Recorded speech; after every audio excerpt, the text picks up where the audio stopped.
कन्नौज में टूटी ST line की चपेट में आने से सफाई कर्मी राजकुमार की मौत के बाद लगा जाम। मुआवजे और नौकरी के आश्वासन पर खुल गया। लिखित समझौते के तहत परिवार को 5 लाख रुपए मुआवजा, बच्चों को मासिक सहायता और पत्नी को नौकरी देने का भरोसा दिया गया। एटा पुलिस ने जीरो टॉलरेंस नीति के तहत बड़ी कार्रवाई करते हुए 24 घंटे के भीतर 5 गैंगस्टर आरोपियों को गिरफ्तार किया है। थाना अलीगंज पुलिस ने गैंग लीडर सहित आसिफ, भूरा, अन्ना उर्फ साजिद, फारूक और पिन्ना और फैजान को दबोचा। सभी आरोपी कस्बा अलीगंज के निवासी हैं। पुलिस के अनुसार गिरफ्तार आरोपियों के खिलाफ वैधानिक कार्रवाई की जा रही है। जनपद एटा में कानून व्यवस्था सुदृढ़ बनाए रखने हेतु अपराध व अपराधियों के विरुद्ध कार्रवाई करते हुए थाना अलीगंज पुलिस ने दिनांक 30/5/26 को गैंग लीडर आसिफ व उसके 5 साथियों के विरुद्ध गैंगस्टर का अभियोग पंजीकृत किया था।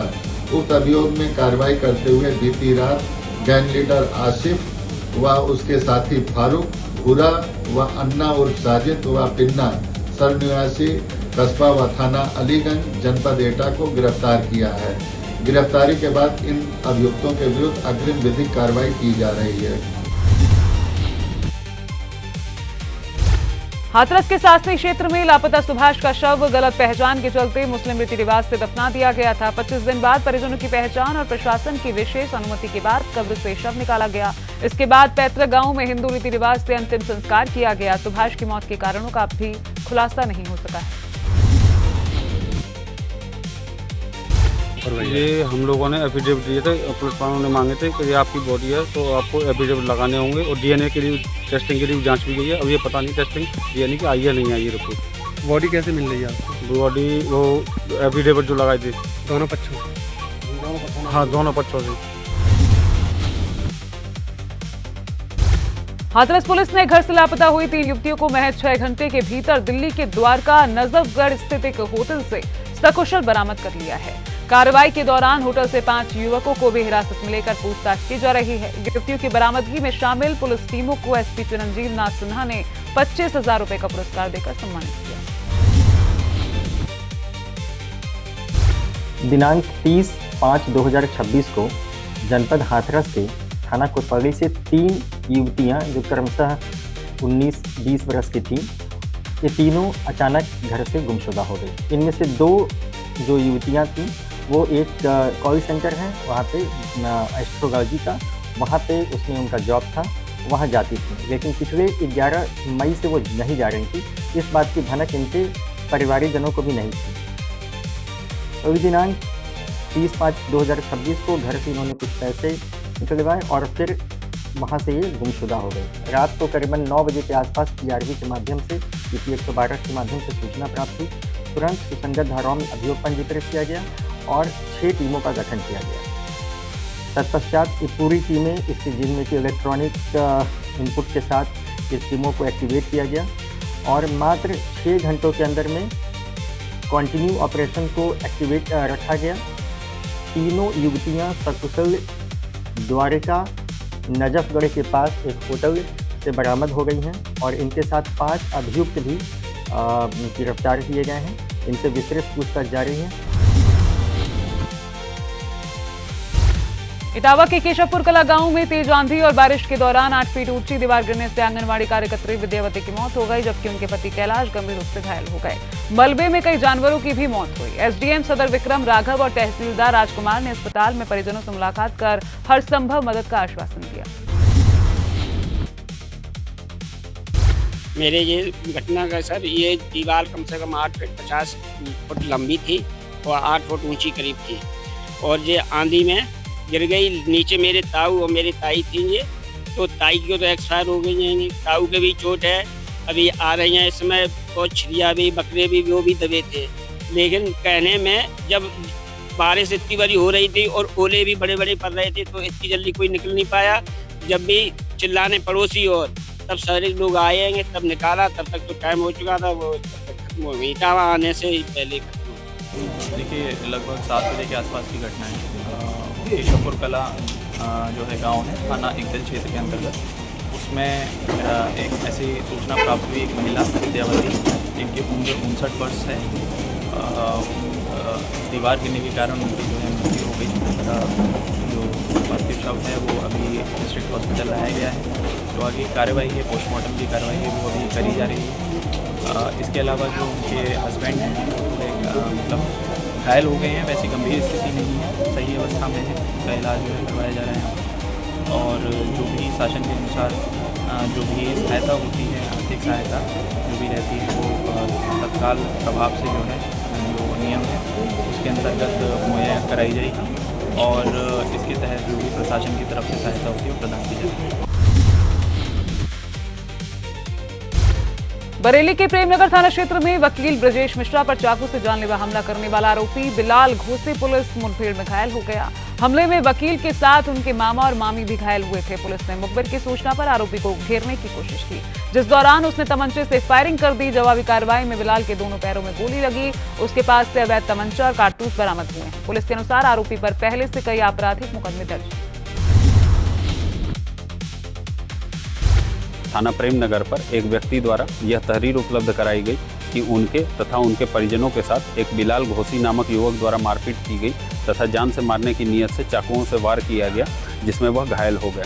उनके द्वारा उपलब्ध कराई गई तहरीर पर 109 बीएनएस समेत सुसंगत बीएनएस की धाराओं में तत्काल मुकदमा पंजीकृत कराया गया तथा 2 पुलिस टीमों का गठन कर बिलाल घोसी की गिरफ्तारी हेतु रवाना किया गया। यह पुलिस टीमें लगातार दबिश दे रही थी। उसी क्रम में मुखबिर की सूचना पर आज मध्य रात्रि जनकपुरी पुरानी रेलवे लाइन के पास आरपीएफ बैरक के पास जब बिलाल घोसी को घेरने का प्रयास किया गया तो उसने भागते हुए पुलिस पार्टी पर जान से मारने की नीयत से फायर कर दिया। आत्मरक्षार्थ की गई फायरिंग में बिलाल घोसी के दोनों पैरों में गोली लगी तथा उसके कब्जे से घटना में प्रयुक्त आला जुर्म एक अवैध चाकू, साथ ही 315 बोर का तमंचा, मैं खोखा कारतूस जो उसमें फंसा हुआ था तथा जिंदा कारतूस बरामद किया गया तथा उसे उपचार हेतु जिला अस्पताल भर्ती करा दिया गया है। सीतापुर के आरोग्यम हॉस्पिटल में कंचनी देवी की मौत के बाद हंगामा हुआ। एम्बुलेंस चालक ने दावा किया कि परिजनों ने रास्ते में ऑक्सीजन बंद कर दी थी और धमकी दी गई। परिजन अस्पताल पर लापरवाही और धन वसूली का आरोप लगा रहे हैं। प्रशासन ने जांच के लिए टीम गठित की है। ये माही हॉस्पिटल अंधे की चौकी, वहाँ से एक पेशेंट मैं लेके आ रहा था सीतापुर। वो मरीज अपने घर ले जाने के हमसे बोल के यहाँ से लेके वहाँ से निकले थे, घर लेके जा रहे हैं। और रास्ते में वो एक महिला बैठी थी गाड़ी में, वो हमसे बार बार ये कह रही थी कि ऑक्सीजन निकाल दीजिए और जो गले में नली पड़ी होती वो भी निकालने बोल रही थी। हालांकि उनका मरीज जीवित था, इसलिए मैंने ऑक्सीजन नहीं निकाला क्योंकि उसके मेरे पर ब्लेम आ जाता था, तो डर के मारे मैंने नहीं निकाली। और वो बार बार हमसे ये बोल रही थी। और रास्ते में करीब सिधौली या कमलापुर के बीच में वहाँ पे गाड़ी में ही जो मेरी सीट के बराबर में एक लड़का बैठा हुआ था, वो हमसे बोल रहा था कि निकाल दीजिए। मैंने वहाँ भी नहीं निकाला है। कुछ दूर चलने के बाद मुझे ऐसा लगा कि ऑक्सीजन पाइप निकाल दिया गया है, तो वहाँ भी मैंने गाड़ी नहीं रोकी क्योंकि ये लोग ज़्यादा लोग थे, मैं अकेला था गाड़ी में। मैंने वहाँ पर गाड़ी नहीं रोकी, गाड़ी रोकी है सीतापुर के पास में आके। और वहाँ पे जैसे ही मैंने गाड़ी रोकी है, उस लड़के ने किसी प्रधान जी को फ़ोन किया है और वो मेरे सीधे कान में फ़ोन लगा दिया। वो प्रधान जी मुझे धमका रहे थे कि आप गाड़ी वहाँ नहीं रोकी, अगर रोकेंगे तो आपको दिक्कत हो जाएगी, आप यहाँ से वापस नहीं जा पाएंगे सीतापुर से आरोग्यम हॉस्पिटल के पास में।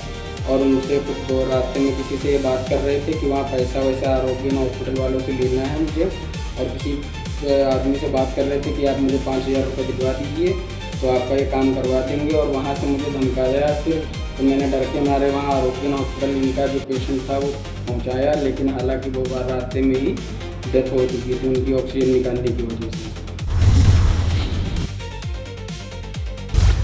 अंबेडकर नगर के सम्मानपुर थाना क्षेत्र में जमीनी विवाद के चलते दबंगों ने सुरेश कुमार पर लाठी डंडों से हमला कर दिया। घायल सुरेश को गंभीर चोटें आई हैं और उन्हें इलाज के लिए अस्पताल में भर्ती कराया गया है। पीड़ित ने आरोप लगाया कि मामूली कहासुनी अचानक मारपीट में बदल गई। इनका था भैया जमीनी विवाद था, आपस सब खरीदार लोग थे, वो सब दबंग लोग हैं, प्रधान थे, मोटर मालिक लोग हैं, उनके पास पैसा है, वो चाहे जब जिसको भी पीट देते हैं कोई दिक्कत नहीं होती है। पुलिस वालों को पैसा खिला देते हैं, किसी को भी कोई दिक्कत नहीं होती। तो आपने इसकी सूचना नजदीकी थाने में दी? थाने वाले भी वही है हाल है उन लोगों का भी। थाने वाले तो सब गड़बड़ करते, उसी में वो दलाली करता है थाने में। मारपीट किन लोगों से हुआ? मारपीट उन्हीं जो हमारे पटीदार है उन्हीं लोगों से हुआ है। कौन से गांव का मामला है, थाना कौन सा है? एक मामला है कटघर मूसा इब्राहिमपुर का और थाना हमारा संबंधपुर पड़ता है। अंबेडकर नगर में एसपी प्राची सिंह ने कानून व्यवस्था मजबूत करने के लिए 4 थानाध्यक्षों के तबादले किए। नए आदेश के तहत अकबरपुर, भीटी, आलापुर और जहांगीरगंज थानों के अधिकारी नई जिम्मेदारी संभालेंगे।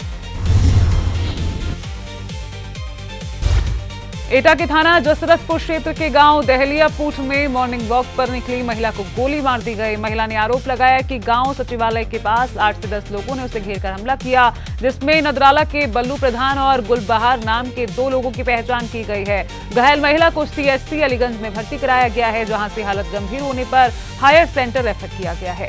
डॉक्टरों ने गोली लगने की आशंका जताई है। पुलिस मामले की जांच में जुटी है और आरोपियों की तलाश में दबिश दे रही है। औरैया के थाना बिधुना क्षेत्र के ग्राम सूरजपुर में हुई 65 वर्षीय बुजुर्ग महिला संतोष कुमारी की हत्या का पुलिस ने खुलासा कर दिया है। स्वाट और सर्विलांस टीम की मदद से पुलिस ने मुख्य आरोपी टीटू उर्फ आशीष को गिरफ्तार कर लिया है। आरोपी मृतका का भतीजा है, जिसने मामूली विवाद और नशे की हालत में चाकू से हमला कर हत्या की और जेवरात लूट कर फरार हो गया था। पुलिस ने आरोपी के पास से हत्या में इस्तेमाल चाकू और लूटे गए जेवर बरामद कर लिए हैं। दिनांक 27 मई 2026 को थाना बिधुना से कंट्रोल रूम के माध्यम से रात्रि को सूचना प्राप्त हुई कि वहाँ पे एक महिला जो अपने घर में मृत अवस्था में मिली। तत्काल सूचना प्राप्त होने पर सभी उच्च अधिकारियों द्वारा घटनास्थल का निरीक्षण किया गया। जो मृतका हैं उनकी पहचान संतोष कुमारी जी के रूप में हुई। इनकी उम्र लगभग 65 वर्ष है। तत्काल घटना के अनावरण के लिए टीमों का गठन किया गया। इसमें जो मृतका के बेटे, उनका नाम जैनेन्द्र कुमार पुत्र श्री ओम प्रकाश सिंह है, उनकी तहरीर के आधार पे मुकदमा अपराध संख्या 202/2026 थाना बिधुना पे पंजीकृत किया गया। जो हमारी टीमें थी वो लगातार जो है इस घटना के अनावरण में लगी थी। आज हमारी टीमों को इसमें सफलता प्राप्त हुई है। ये जो ब्लाइंड मर्डर केस था, इसमें आज अभियुक्त टीटू उर्फ आशीष पुत्र स्वर्गीय रामकरण द्विवेदी, इस अभियुक्त की गिरफ्तारी हुई है। इस अभियुक्त से जो है पूछताछ में ये पता चला है कि संतोष कुमारी जी, जो कि इन्हीं के मोहल्ले की रहने वाली थी, वह मोहल्ले में रहने के कारण जिनको ये बुआ कहता था, उनके घर पे आना जाना भी था। उस दिन 25 तारीख की रात्रि को अत्यधिक नशे में ये उनके घर पे गया। वहाँ पे जो मृतका हैं उनके द्वारा ऐसा अभियुक्त का कहना है कि जो अभियुक्त है उनकी माता जी के बारे में मृतका द्वारा कुछ अभद्र टिप्पणी की गई, जिसको लेके इन दोनों के बीच में कहासुनी है, बहस हुई और गुस्से में आके अभियुक्त ने वहीं पे जो एक चाकू रखा हुआ था, उस चाकू से गर्दन के पीछे 4 से 5 बार वार किया, जिसके कारण उनकी मृत्यु हो गई। तत्पश्चात जो है इसके द्वारा उनके पहने हुए 2 बाले और 2 पाजे जो पायल होती है वो लेके और घर पे ताला लगा के बाहर से ये वहाँ से निकल गया। उसके बाद में आज जब इसकी गिरफ्तारी हुई है, पूछताछ में तब इसने इस चीज़ को बताया है। साथ साथ इसके पास से घटना में प्रयुक्त आला कत्ती जो चाकू है वो बरामद हुआ है। 2 कान के कुंडल पीली धातु के बरामद हुए हैं और 2 तोड़ियाँ मतलब पायल सफ़ेद धातु की बरामद हुई हैं।